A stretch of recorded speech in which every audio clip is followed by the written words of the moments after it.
السلام عليكم ورحمة الله وبركاته. بسم الله الرحمن الرحيم.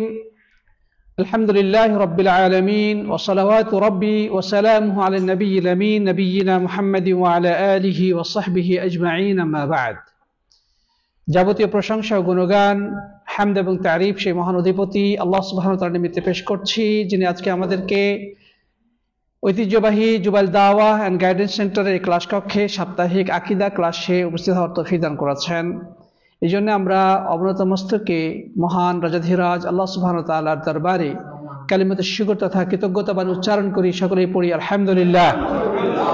অতঃপর সালাত সালাম এবং অবারিত শান্তির ধারা বর্ষিত হোক প্রাণপ্রিয় নবী, আখিরি নবী, আল্লাহ সুবহানাহু ওয়া তাআলা যাকে বিশ্ব মানবতার কাছে সত্য, সুন্দর এবং ন্যায়ের পতাকা বাহী মহাগ্রন্থ আল কোরআনে কারীম সহকারে দুনিয়ার বুকে প্রেরণ করেছিলেন।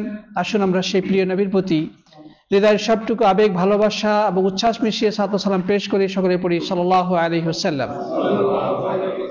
প্রাণ উপস্থিতি সমুদ্র সাথী বন্ধুগণ, আনিল ইরবাদ ইবনে সারিয়াহ রাদিয়াল্লাহু তাআলা আনহু قال وعظنا رسول الله صلى الله عليه وسلم موعظة بليغة ظرفت منها العيون ووجلت منها القلوب، فقال قائل يا رسول الله كأنها موعظة مودع فما تعهده إلينا؟ فقال أوصيكم بتقوى الله والسمع والطاعة، وإن كان عبدا حبشيا فإنه من يعش منكم فسيرى اختلافا كثيرا، فعليكم بسنتي وسنة الخلفاء الراشدين المهديين من بعدي، تمسكوا بها وعضوا عليها بالنواجذ، وإياكم ومحدثات الأمور فإن كل محدثة بدعة وكل بدعة ضلالة. رواه أبو داود الترمذي وصححه وابن ماجه. وفي رواية لقد تركتكم على البيضاء ليلها كنهارها لا يزيغ عنها بعدي إلا هالك، ومن يعش منكم فسيرى اختلافا كثيرا إلى آخر الحديث. প্রিয় উপস্থিতির সাথে বন্ধুগণ, আমরা যে লম্বা হাদিসটা শুনলাম, এই হাদিসটি আমার মনে হয় যে সহিহ সুন্নাহ আলেমদের দার্সে যারা বসে কম বেশি সবাই এই হাদিসটি শুনে থাকবেন। আমাদের সহিহ সুন্নাহ আলেমগণ এই বিষয়ে তারা অত্যাধিক গুরুত্ব আরোপ করে থাকেন এবং মূলত এই হাদিসটি একজন মানুষের জীবন চলার পথে একটা মাইল ফলক। এই হাদিসের আলোকেই একজন মানুষের আকীদা এবং মানহাজ পরিচালিত হতে পারে। একজন মানুষের জীবনের পথনির্দেশিকা হচ্ছে হাদিসটি। সে কোন আকীদা গ্রহণ করবে, কোন মানহাজ গ্রহণ করবে, কোন মানহাজে সে পরিচালিত হবে, মূলত এই হাদিসটি সেটারই দিক নির্দেশক। প্রিয় বন্ধুগণ, আসুন আমরা হাদিসটি আলোচনা করি।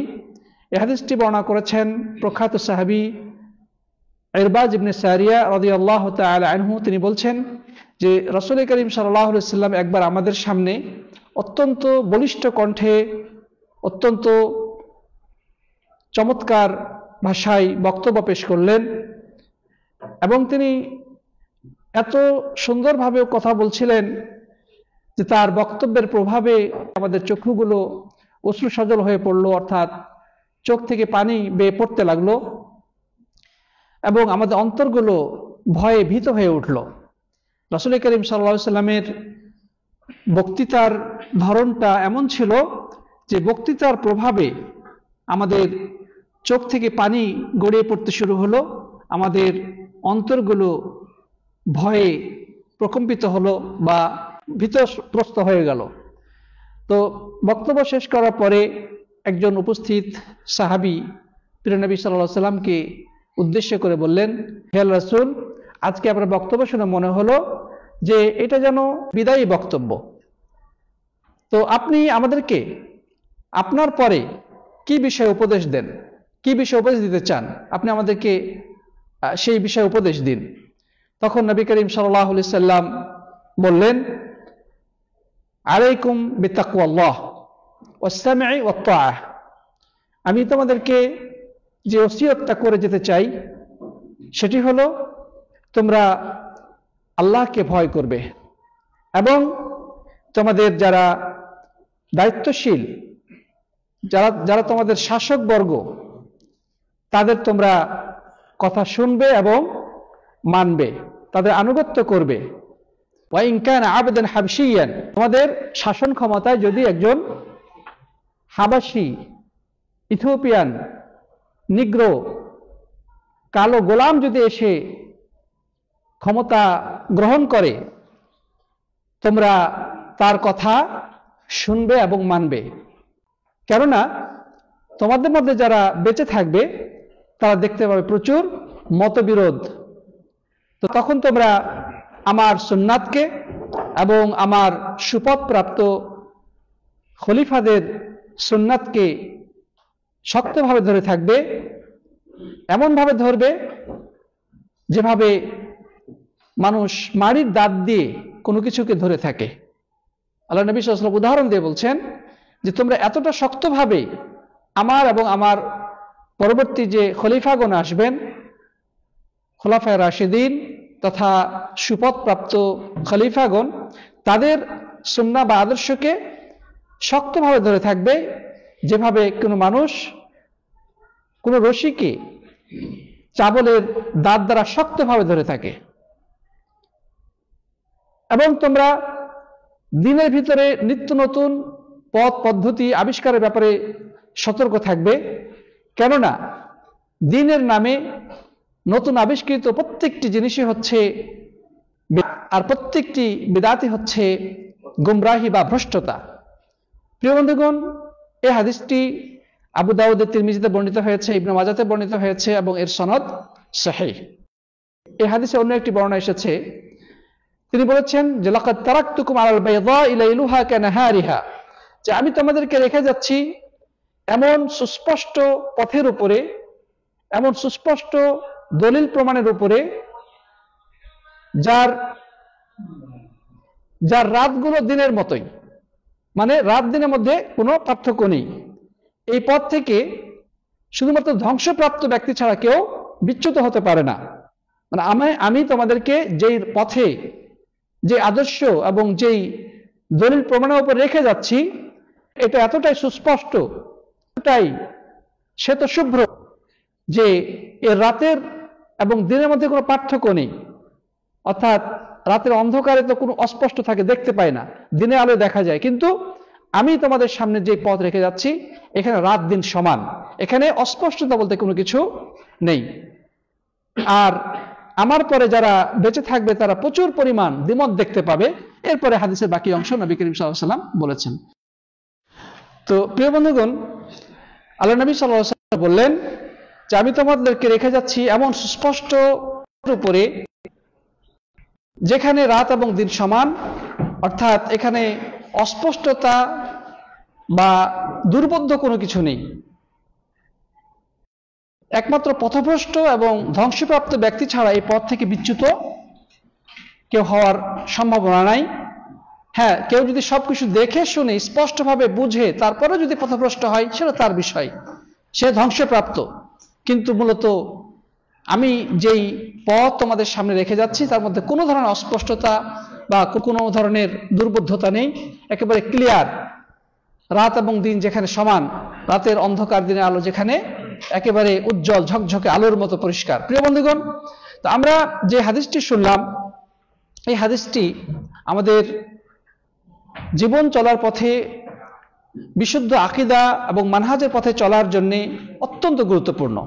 প্রিয় নবী সাল্লাল্লাহু আলাইহি ওয়াসাল্লাম এখানে যে উপদেশগুলো দিয়েছেন, এই প্রত্যেকটি উপদেশ স্বর্ণাক্ষর লিপিবদ্ধ করে রাখার মতো, সেগুলো হৃদয়ে গেঁথে রাখার মতো, সেগুলো বারবার আলোচনা পর্যালোচনা করার মতো। এই হাদিসটি নিয়ে ব্যাপক পরিমাণে লেখালেখি, আলোচনা পর্যালোচনা করার মতো, এবং ওলামা কেরাম সেটা করেছেন। ইবনে দাকিক আল ঈদ, ইবনে উসাইমিন, ইবনে রাজিব হাম্বালি রাহিমাহুমুল্লাহ, তারা এই হাদিসের উপরে কিতাব রচনা করে ফেলেছেন। বিশাল বিশাল আলোচনা তারা করেছেন, তাদের গ্রন্থে বিষয় বিস্তারিত আলোচনা করেছেন। তো যাই হোক প্রিয় বন্ধুগণ, এখানে আমরা কিছু বিষয় জানার চেষ্টা করব। আল্লাহ নবী সাল্লাল্লাহু আলাইহি ওয়াসাল্লামের এই হাদিস থেকে আমরা আসলে কি শিক্ষা পাই? প্রথমত আমরা যেটা শিক্ষা পাই, আল্লাহ নবী সাল্লাল্লাহু আলাইহি ওয়াসাল্লামের বক্তৃতার ধরন। নবী করিম সাল্লাল্লাহু আলাইহি ওয়াসাল্লাম কিভাবে বক্তব্য দিতেন তার একটা ধরন এখানে বর্ণিত হয়েছে, আর সেটা হচ্ছে মাউইযাতান বালিগা। মাউইযা শব্দের অর্থ হচ্ছে উপদেশ, বালিগা মানে অত্যন্ত বলিষ্ঠ এবং সুস্পষ্ট বক্তব্য। মানে প্রিয় নবী সাল্লাল্লাহু আলাইহি ওয়াসাল্লামের বক্তৃতার ধরন ছিল যে তিনি যে বক্তব্যটা দিতেন সেটা হতো অত্যন্ত সুস্পষ্ট এবং অত্যন্ত বলিষ্ঠ কণ্ঠে। তার মানেটা হলো বক্তৃতার মধ্যে অস্পষ্টতা বলতে কোনো কিছু থাকতো না। রাসূল করিম সাল্লাল্লাহু আলাইহি ওয়াসাল্লামের বক্তৃতার ধরন, অন্য হাদিসে এসেছে যে মা জননী আয়েশা রাদিয়াল্লাহু তাআলা আনহা বলছেন যে তিনি এমনভাবে কথা বলতেন যে যেন একজন শ্রোতা যদি শব্দগুলো গুনার চেষ্টা করতেন তাহলে গুনতে পারতেন। এবং সাহাবীদেরকে উদ্দেশ্যে তিনি বললেন যে তোমরা যেভাবে দ্রুত কথা বলো, আল্লাহ নবী সাল্লাল্লাহু আলাইহি ওয়াসাল্লাম এভাবে দ্রুত কথা বলতেন না। তিনি অত্যন্ত সুস্পষ্ট ভাষায় সুন্দরভাবে তিনি উপস্থাপন করতেন যে একজন শ্রোতা যদি চাইতো তাহলে তার শব্দগুলো গুনতে পারত। সুবহানাল্লাহ। তো প্রিয় বন্ধুগণ, বর্তমান যুগে আমরা যেভাবে কথা বলি বা ওয়াজ নসিহত করি, এগুলো আসলে রাসূল করিম সাল্লাল্লাহু আলাইহি ওয়াসাল্লামের যে সুন্নাহ বা তার বক্তৃতার যে ধরন, সেগুলো থেকে বলা যায় যে বহু বহু দূরে। নবী করিম সাল্লাল্লাহু আলাইহি ওয়াসাল্লাম কখনো কখনো আবার বক্তব্য দিয়েছেন উচ্চ কণ্ঠে। হাদিসে আসছে যে রাসূল করিম সাল্লাল্লাহু আলাইহি ওয়াসাল্লাম কখনো কখনো এমনভাবে বক্তব্য দিতেন যে তার চোখগুলো লাল হয়ে যেত। আল্লাহ নবী সাল্লাল্লাহু আলাইহি ওয়াসাল্লাম কখনো কখনো বক্তব্য দিতেন এমনভাবে যে তার চোখ দুটো লাল হয়ে যেত, তার গলার দুই পাশে রগগুলো ফুলে উঠত। তো মনে হতো যে তিনি কোন সেনাবাহিনীকে সতর্ক করছেন যে অচিরেই শত্রু বাহিনী তোমাদের ঝাঁপিয়ে পড়বে, তোমরা সতর্ক হও, তোমরা প্রস্তুতি গ্রহণ করো। এভাবে রাসূল করিম সাল্লাল্লাহু আলাইহি ওয়াসাল্লাম কখনো কখনো বক্তব্য দিতেন। উলামায়ে কেরাম বলেছেন যে বক্তৃতার পদ্ধতি হলো শ্রোতাদের অবস্থার উপর নির্ভর করে বক্তব্য হবে। কখনো অত্যন্ত রাগের স্বরে বক্তব্য দেওয়া, এতে চোখ দুটো লাল হয়ে যাবে, গলার আওয়াজ উঁচু হয়ে যাবে, রগ রেশাগুলো ফুলে উঠবে। আবার কখনো নরম ভাষায় বক্তব্য হবে, এতে শ্রোতাদের অশ্রু বিগলিত হবে, অন্তরগুলো নরম হয়ে যাবে, তারা ক্রন্দন করবে। প্রিয় বন্ধুগণ, তাহলে আমরা এখান থেকে প্রিয় নবী সাল্লাল্লাহু আলাইহি ওয়াসাল্লামের বক্তৃতার ধরন পেলাম। কিন্তু আমাদের দেশে যে ওয়াজ মাহফিলগুলো, সেগুলোতে কিভাবে বক্তৃতা হয় আপনারা সবাই কম বেশি জানেন। প্রিয় বন্ধুগণ, সেখানে কেউ এসে হিন্দি গানের সুরে গজল গাইতেছে, কেউ প্যারোডি বলতেছে, কেউ ডাইরেক্ট সিনেমার গান উপস্থাপন করতেছে, কেউ আবার কৌতুক পরিবেশন করতেছে, হাসির রোল পড়ে যাচ্ছে বক্তৃতার মধ্যে, ঠিক না ঠিক? অথচ আল্লাহ নবী সাল্লাল্লাহু আলাইহি ওয়াসাল্লামের বক্তৃতা থেকে এমন কোন একটি উদাহরণ খুঁজে পাওয়া যায় না যে তার বক্তৃতায় উপস্থিত শ্রোতাগণ সবাই হাসাহাসি করত বা হাসিতে তারা লুটোপুটি খেত, এমন বক্তৃতা ধরন রাসূলের হাদিসে বর্ণিত হয় নাই।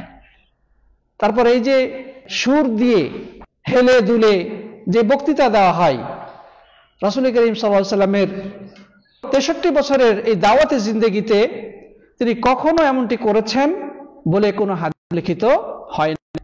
তাহলে আজকে ওয়াজ মাহফিলগুলোতে যা চলছে, এগুলো ওয়াজের নামে আওয়াজ, মানে মানুষকে রাখা, এটাই তার উদ্দেশ্য। মানুষকে কোরআন হাদিসের সঠিকতা পৌঁছে দেওয়া নয়, মানুষ আনন্দ, এটা বিনোদন হয়ে গেছে। পুরো বহু এই সুর করে করার ব্যাপারে সতর্ক উচ্চারণ করেছেন যে এইসব সুরের মধ্যে মানুষ আনন্দ, কিন্তু প্রকৃতপক্ষে হেদায়েত তাদের অন্তরে প্রবেশ করে না।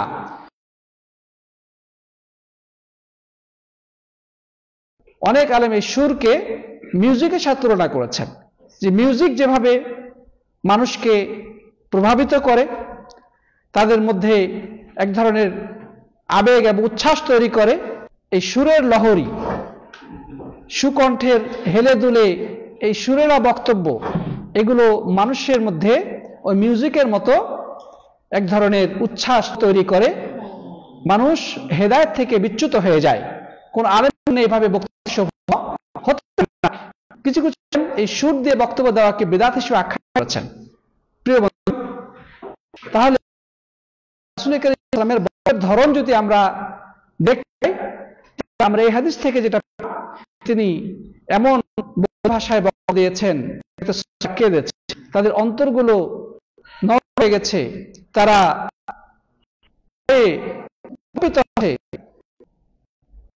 নবী সাল্লাল্লাহু আলাইহি ওয়াসাল্লামের বক্তৃতার ধরন। যাই হোক, একটা জিনিস শিখতে সেটা যে একজন আলেম যদি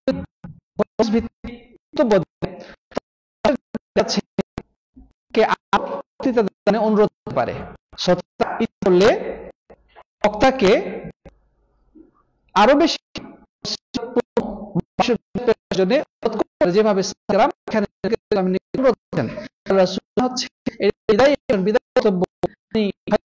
চলে যাবেন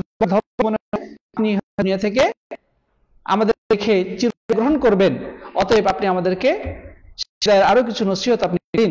নবী করিম সাল্লাল্লাহু আলাইহি ওয়াসাল্লাম তখন এই অনুরোধ রক্ষাকে আরো উপদেশ দিয়েছেন, সমগ্র উম্মতের জন্য বিশাল উপকারী এবং কল্যাণ বলে হয়ে আসছে এবং যুগে যুগে সেটা হবে আল্লাহ তাআলা। প্রিয় বন্ধুগণ,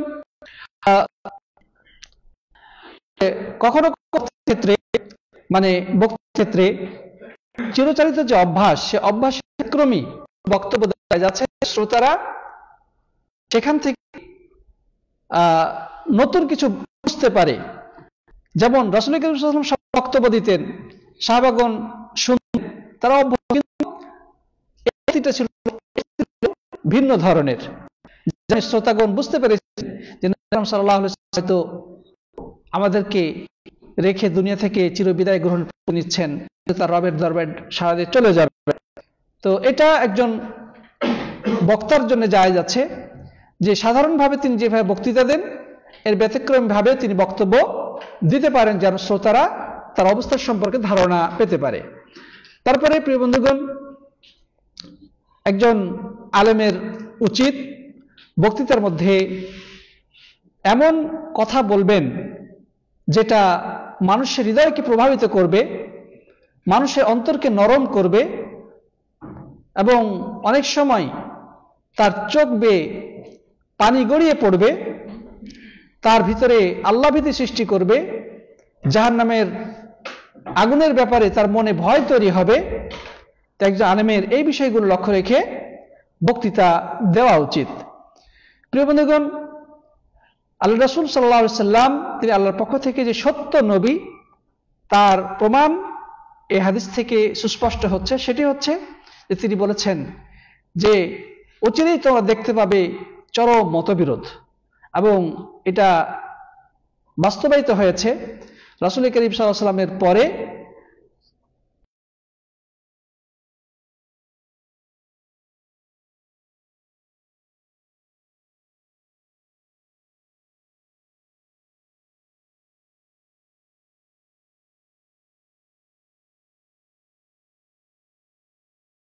উম্মাত ইসলামিয়ার মধ্যে প্রচুর পরিমাণ মতবিরোধ সৃষ্টি হয়েছে, অনেক ধরনের ঝগড়া ফাসাদ মারামারি কাটাকাটি হয়েছে এবং সেটা অদ্যাবধি চালু আছে।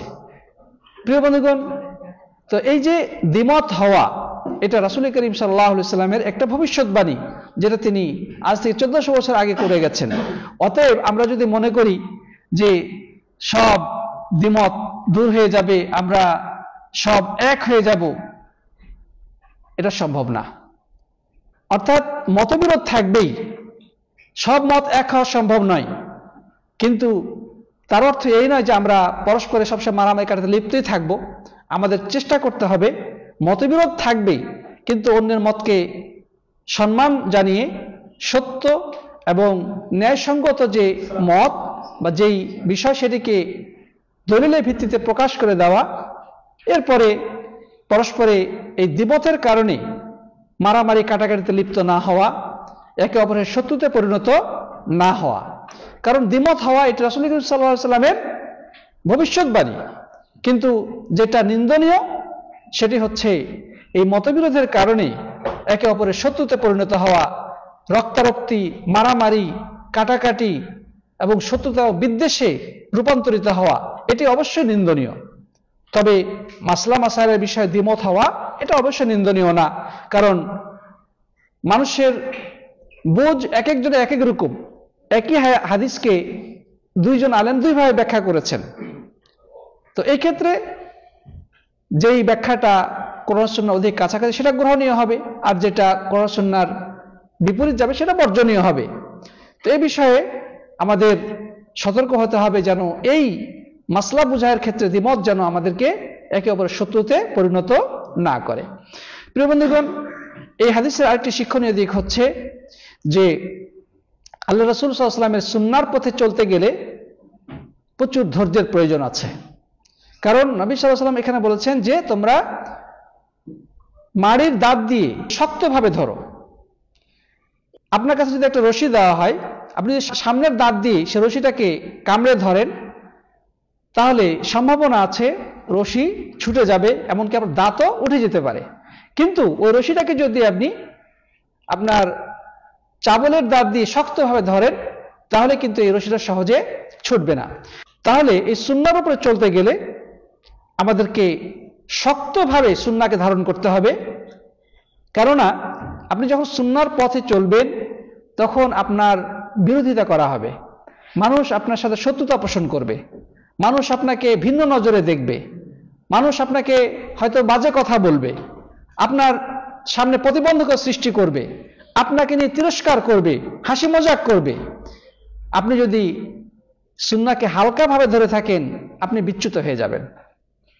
কিন্তু সুন্নাহটাকে যদি আপনি শক্ত করেন, চরম ধৈর্যের পরিচয় দেন, তাহলে মানুষের কোনো ক্ষতি করতে পারবে না। মানুষের কথা, মানুষের মন্তব্য আপনার গন্তব্যের পথে বাধা হতে পারবে না। সুতরাং রাসূল করিম সাল্লাল্লাহু আলাইহি ওয়াসাল্লামের এই ওসিয়তটা আমাদের জন্য অত্যন্ত অপরিহার্য, অত্যন্ত গুরুত্বপূর্ণ যে আমরা এই বাস্তব জীবনে যে কোনো ইবাদত করব, যে কোনো সুন্নাহকে ফলো করব, যে কোনো ইসলামী অনুশাসন মেনে চলব, মনে রাখতে হবে যে আমার সামনে বাধা আসবেই, আমার সামনে প্রতিবন্ধক সৃষ্টি করা হবেই, আমার ব্যাপারে মানুষ সমালোচনা করবেই। কিন্তু আপনাকে ঝড়ের বিপরীতে পথ চলতে হবে, আপনাকে স্রোতের বিপরীতে চলতে হবে। আপনি যদি গড্ডালিকা প্রবাহে গা ভাসিয়ে দেন, আপনি যদি স্রোত তরঙ্গের সাথে আপনি যদি স্রোতের দিকেই চলতে থাকেন, আপনার গন্তব্য যে কোথায় হবে আপনি নিজেও জানেন না, আপনি কখনোই সঠিক পথের উপর টিকে থাকতে পারবেন না। এই জন্যে এই হাদিসের যেটা শিক্ষা, প্রিয় সাথী বন্ধুগণ, সেটি হচ্ছে যে আমাদেরকে সুন্নাহর পথে টিকে থাকতে হলে শক্ত মনোবল, পরম ধৈর্য এবং সুদৃঢ় ইচ্ছা আপনার মধ্যে থাকতে হবে, এবং সব ধরনের মন্তব্য, সব ধরনের কটু কথা, চোখ রাঙ্গানি, বিরোধিতা সবকিছুকে উপেক্ষা করেই চলতে হবে। আল্লাহ তাআলা আমাদের সবাইকে তৌফিক দান করুন, আল্লাহুম্মা আমিন। প্রিয় বন্ধুগণ, এখানে আরেকটি বিষয় আমরা শিখতে পারছি, সেটা হচ্ছে যে এখানে বেদাতের একটা কথা বলা হয়েছে যে বেদাত, বেদাত বলতে কি বোঝায়? বেদাত বলা হয় শরীয়তের মধ্যে যার কোনো আসল বা ভিত্তি নাই এমন কোন জিনিস আবিষ্কার করা, এটার নামে হচ্ছে কি বেদাত। আর বেদাতের পরিণতির ব্যাপারে রাসূল করিম সাল্লাল্লাহু আলাইহি ওয়াসাল্লাম এখানে বলেছেন, ইয়াকুম মুহাদ্দাসাতিল উমুর, তোমরা দিনের মধ্যে নিত্য নতুন আবিষ্কার থেকে দূরে থাকবে। ফা ইন্না কুল্লা মুহাদ্দাসিন বিদআহ, কেননা দিনের নামে নব আবিষ্কৃত প্রত্যেকটি জিনিসই হচ্ছে বিদআত, আর প্রত্যেকটি বিদআতই হচ্ছে গুমরাহি। অন্য বর্ণে আছে কুল্লু দালালাতিন ফিন্নার, আর প্রত্যেকটি ভ্রষ্টতা পরিণতি হচ্ছে জাহান্নাম। তো সাথী বন্ধুগণ, বিদআত মূলত নকল পণ্যের মতো। বাজারে আপনি যে কোনো একটা ব্র্যান্ডের পণ্য কিনতে যাবেন, দেখবেন যে ওই ব্র্যান্ডেড পণ্যের পাশে নকল পণ্য বসে আছে। আপনি যদি একটু অসতর্ক হন তাহলে দেখবেন যে আপনি নকল পণ্য বাড়িতে নিয়ে চলে আসছেন, এসে দেখবেন আপনি ঠকে গেছেন। কেননা দেখতে ওই আসল পণ্যের মতোই মনে হচ্ছে, কিন্তু এটা আসল না, এটা হচ্ছে নকল। প্রিয় বন্ধুগণ, দিনের মধ্যে এরকম অসংখ্য ফেক জিনিস চালু করা হয়েছে, যেগুলো দেখতে শুনতে খুব আকর্ষণীয়, একেবারে অবিকল কোরআন হাদিসের মতোই মনে হচ্ছে, কিন্তু আদতে সেটা কোরআন হাদিসের সম্পূর্ণ বিপরীত। তো এগুলো হচ্ছে ধর্মের নামে অধর্ম, দিনের নামে এক শ্রেণীর মানুষের তৈরি করা মতবাদ, যেগুলো আমাদের সমাজে খুব সুন্দরভাবে চালিয়ে দেওয়া হয়েছে, এবং এক শ্রেণীর বক্তা আছে যারা এই নকল পণ্যের বিক্রেতা, যারা ওয়াজের মাহফিলে, যারা সোশ্যাল মিডিয়ায়, যারা মসজিদের মিম্বারে দাঁড়িয়ে এইসব নকল পণ্য বিক্রয় করে থাকে, আর সাধারণ মানুষ অজ্ঞতাবশত এগুলোকেই আসল পণ্য মনে করে গ্রহণ করছে। প্রিয় বন্ধুগণ, এই জন্যে আমাকে আপনাকে সচেতন হতে হবে।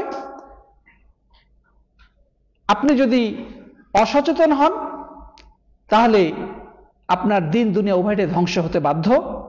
কারণ নবী করিম সাল্লাল্লাহু আলাইহি সাল্লাম বলেছেন যে কুল্লু বিদআতিন দালালাহ, প্রত্যেকটি বিদআত হচ্ছে ভ্রষ্টতা, আর ভ্রষ্টতার পরিণতি হচ্ছে জাহান্নাম। হাদিসের নামে ফেক হাদিস, ফজিলতের নামে বানোয়াট হাদিসের ভিত্তি করে ফজিলত বয়ান চলতেছে, আমলের নামে মিথ্যাচার। হুজুররা দাড়ি টুপি পাগড়ি সবকিছুই ঠিক আছে, কিন্তু তারা যেটা বয়ান করতে সেগুলো হচ্ছে সম্পূর্ণ ভুয়া, দলিল বহির্ভূত অথবা দুর্বল, অথচ সাধারণ পাবলিক সেগুলো বোঝার ক্ষমতা রাখে না, যার কারণে তারা পথভ্রষ্ট হচ্ছে, নিজেরা পথভ্রষ্ট হচ্ছে, অন্যদেরকে পথভ্রষ্ট করছে।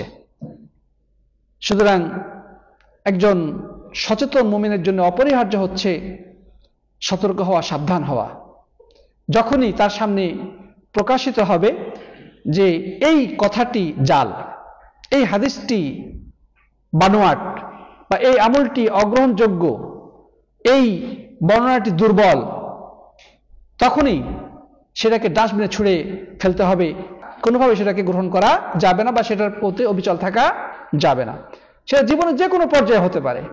আপনি একটা আমল করে আসছিলেন 30 বছর যাবত, 50 বছর যাবত, 50 বছর পরে আপনি বুঝতে পারলেন, জানতে পারলেন যে এই আমলটা দলিল নির্ভর নয়, এই হাদিসটি জয়ীফ বা জাল, অথবা এই হুকুমটি তুলনামূলকভাবে দুর্বল, বা যে আমলটা অগ্রাধিকার পাওয়ার মতো এ ব্যাপারে আলেমদের বক্তব্য নাই, বা এ ব্যাপারে কোনো দলিল নাই, তখন আপনার জন্য ওইটাকে ছুঁড়ে ফেলে দেওয়া আবশ্যক।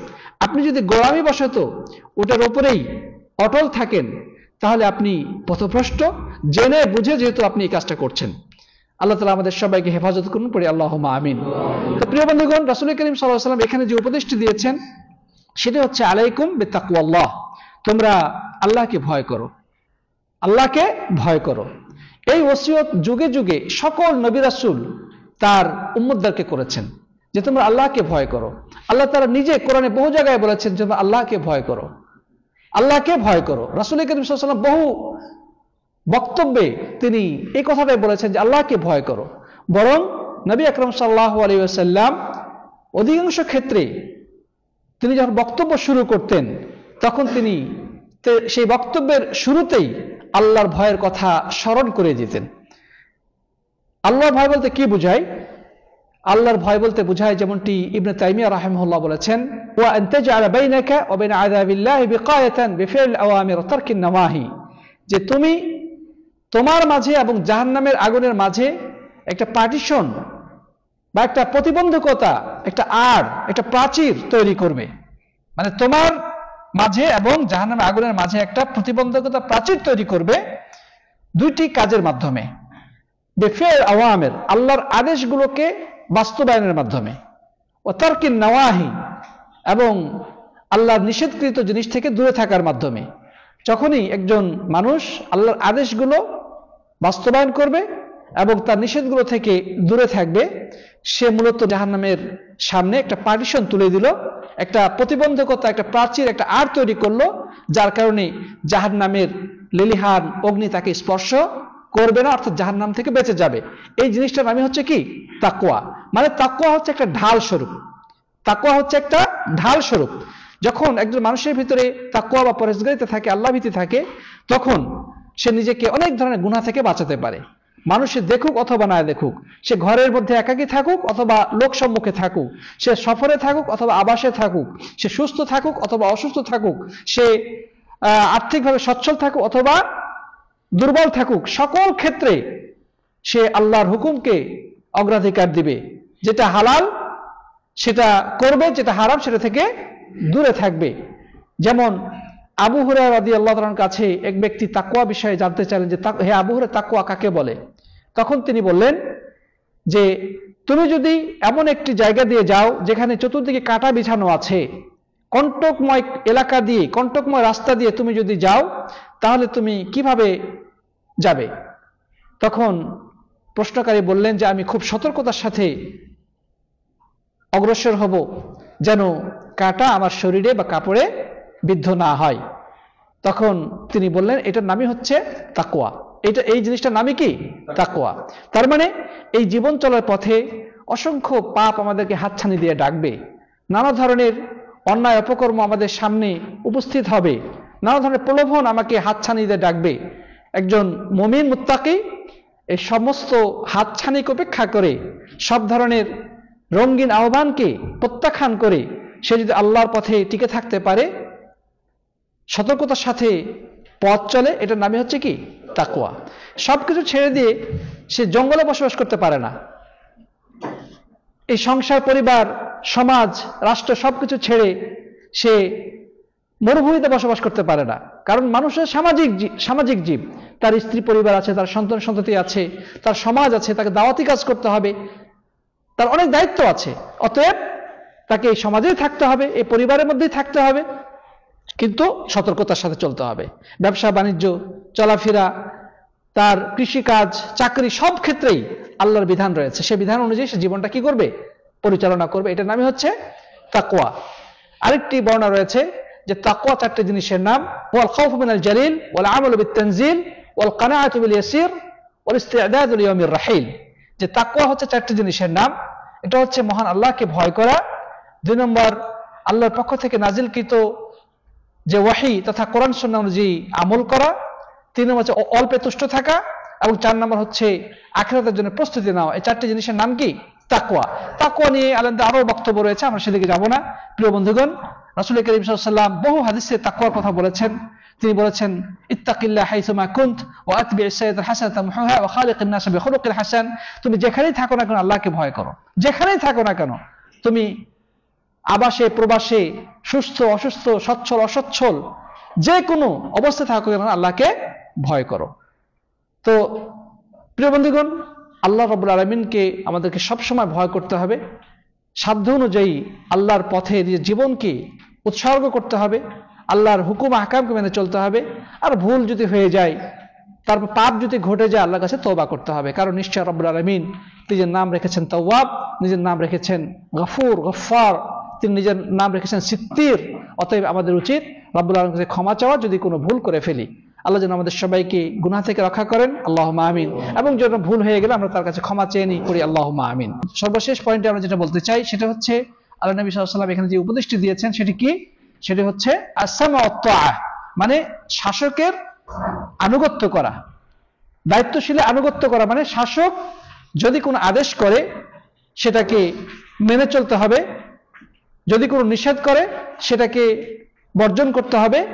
তবে শর্ত রয়েছে। শর্ত কি? শর্ত হচ্ছে যদি না সে আল্লাহ এবং রাসূলের বিপক্ষে কোনো আদেশ বা নিষেধ করে, আল্লাহ এবং রাসূলের বিপক্ষে বা কোরআন সুন্নাহর বিপক্ষে কোনো যদি আদেশ বা নিষেধ করে, তখন সেই ক্ষেত্রে কোনো শাসক কেন নিজের বাবা মা অথবা পৃথিবীর অন্য কোনো মানুষের কথা মানা শরীয়ত সম্মত নয়, সেটা হারাম। রাসূল করিম সাল্লাল্লাহু আলাইহি ওয়াসাল্লাম বলেছেন, লা তাআতা লিমাখলুকিন ফি মা'সিয়াতিল খালিক, যে মাখলুকের আনুগত্য করা বৈধ নয় খালেক তথা স্রষ্টার অবাধ্যতা করে। মানে যেই কাজে আল্লাহ অসন্তুষ্ট হবেন, যেই কাজে আল্লাহ রাব্বুল আলামিন নারাজ হবেন, সেই কাজে কোনো মাখলুকের, কোনো সৃষ্টি জগতের কারো, সে যত বড় আলেম হোক, ইমাম হোক, মুহাদ্দিস হোক, শাসক হোক, পিতামাতা হোক, অথবা অন্য যে কে হোক না কেন, তার কথা মানার কোনো সুযোগ নেই। আল্লাহ রাব্বুল আলামিনকে নারাজ করে আল্লাহ সুবহানাহু ওয়া তাআলার অসন্তুষ্টিতে অন্য কারো আনুগত্য করা চলবে না। শাসক যদি এমন আদেশ করে যেটা কোরআন সুন্নাহর বিপরীত, তাহলে তার কথা মানার কোনো অপশন সামনে নাই, তার কথা মানা যাবে না। অবশ্যই আল্লাহ এবং রাসূলের আদেশকেই সেখানে অগ্রাধিকার দিতে হবে। হ্যাঁ, কিছু বিষয় রয়েছে যেগুলো কোরআনেও নেই, হাদিসে নেই, যে দুনিয়াবি অনেক বিষয়, সেই ক্ষেত্রে শাসকের আনুগত্য করতে হবে। অথবা যদি সে কোরআন সুন্নাহ ভিত্তিক কোনো আইন প্রয়োগ করে, তাহলে সেক্ষেত্রে তার আনুগত্য করতে হবে। কেননা শাসকের বিরোধিতা করা মানে হচ্ছে বিশৃঙ্খলা সৃষ্টি হওয়া। কারণ আপনি যখন তার বিপক্ষে দাঁড়াবেন, তার বিপক্ষে বিদ্রোহ করবেন, অস্ত্র ধারণ করবেন, সে তার শক্তি প্রয়োগ করবে এবং রক্তারক্তি হবে, ইজ্জত লুণ্ঠিত হবে, ধন সম্পদ লুণ্ঠিত হবে, সমাজে বিশৃঙ্খলা ছড়িয়ে পড়বে। এই জন্যে প্রিয় বন্ধুগণ, সাধ্য অনুযায়ী তাদের আনুগত্য করতে হবে। যতক্ষণ পর্যন্ত তারা কুফরির নির্দেশ না দেয়, যতক্ষণ পর্যন্ত তারা নামাজের অনুমতি দেয়, ততক্ষণ পর্যন্ত তার বিরুদ্ধে বিদ্রোহ করা যাবে না। আহলুস সুন্নাহ জামাতের এই মূলনীতি থেকে আজকে অধিকাংশ মুসলিম বিচ্যুত, যার কারণে আজকে আমাদের সমাজে মানে সবসময় রাষ্ট্র যেন একটা পক্ষ, জনগণ যেন আরেকটা পক্ষ। ঠিক না ঠিক? মানে রাষ্ট্র এবং জনগণ এই দুইটা সবসময় একে অপরের সাথে বিরোধিতায় লিপ্ত। এই জন্যে শাসক ও জনগণের উপর অত্যাচার করে, জনগণ ও শাসকের বিরুদ্ধে বিদ্রোহ করে, শাসকের বিরুদ্ধে শাসককে গালাগালি, শাসককে নিয়ে নানা ধরনের সমালোচনায় মত্ত থাকে। তো এই কারণে আমাদের সমাজ থেকে আল্লাহর রহমত বরকত উঠে গেছে। কিন্তু যদি জনগণ এবং শাসক একসাথে ইসলামের জন্য কাজ করত, দেশের জন্য কাজ করত, মানুষের জন্য কাজ করত, তাহলে নিঃসন্দেহে দেশটা রহমত বরকতে ভরে উঠত, তার মধ্যে কোনো সন্দেহ নাই। আল্লাহ যেন আমাদের সমাজকে এই সমস্ত ফিতনা ফাসাদ থেকে রক্ষা করেন, আল্লাহুম্মা আমিন। মূলত এই মনোভাবগুলো এসেছে শিয়া রাফিজিদের থেকে এবং এসেছে খারেজি সম্প্রদায় থেকে। এই যে শাসকের বিরোধিতা, কথায় কথায় রাষ্ট্রের বিরুদ্ধে হরতালের ডাক দেওয়া, ধর্মঘটের ডাক দেওয়া, এই যে জিনিসগুলো, এগুলো মূলত ইসলামের সাথে কোনো সম্পর্ক নেই। এগুলো এসেছে শিয়া রাফিজি থেকে, এগুলো এসেছে খারেজি মতবাদ থেকে, আর এসেছে তথাকথিত পাশ্চাত্যের গণতন্ত্র থেকে। আল্লাহ যেন এই সমস্ত ফিতনা থেকে জাতিকে রক্ষা করেন, আল্লাহুম্মা আমিন। তো প্রিয় বন্ধুগণ, আমরা কথা লম্বা করতে চাই না। এই হাদিস থেকে আসলে অনেক কিছুই শিক্ষণীয় রয়েছে। এই হাদিসটা নিয়ে যদি আরো ব্যাপকভাবে পড়াশোনা করি, আরো বেশি স্টাডি করি, এই বিষয়ে আরো বেশি জানার চেষ্টা করি, ইনশাআল্লাহ আমরা এখানে আরো অনেক কিছুই জানতে পারবো। আল্লাহ তাআলা সবাইকে তৌফিক দান করুন, আল্লাহুম্মা আমিন। বারাকাল্লাহু লানা ওয়া লাকুম ফিল কুরআনিল আযীম ওয়া নাফা'না ওয়া ইয়্যাকুম বিল আয়াতি ওয়া যিকরিল হাকীম ফাস্তাগফিরুহু ইন্নাহু হুয়াল গফুরুর রহিম।